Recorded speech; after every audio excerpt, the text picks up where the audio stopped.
Așa, eu am spătat așa la un vlog. Puțin mai trist. Ca seara când era.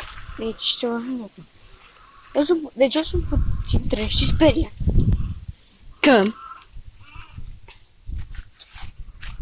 ca seară eram cum. Deci vă văd acum cap-coadă. Deci am ieșit la poartă după ce am mâncat.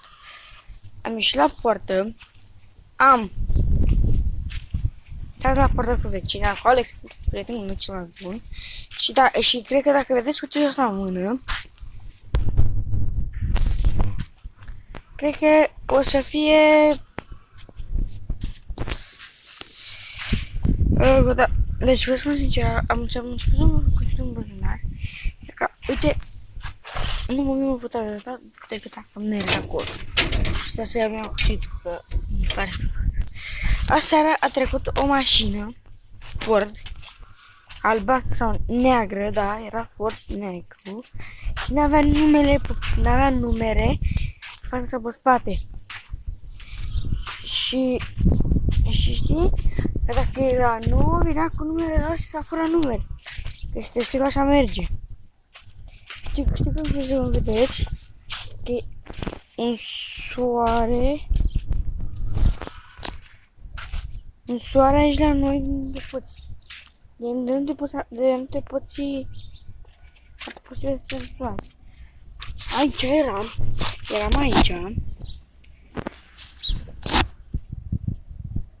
De fapt, piatra de acolo. Piatra de acolo. Și vorbeam unii cu alții.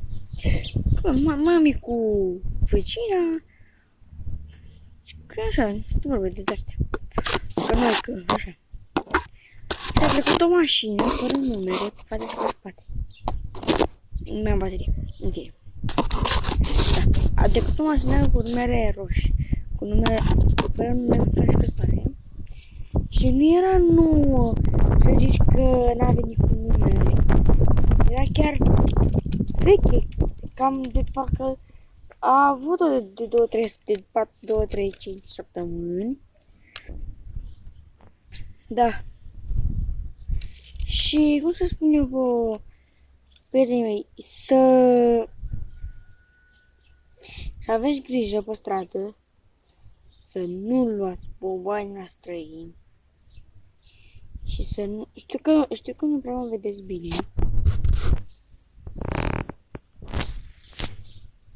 Așa mai da. Da. Soarele ăsta. Sau așa, da. Așa, deci să mă văd bine. Să aveți grijă, da? Da. Să aveți grijă și aveți grijă. Da. A, da.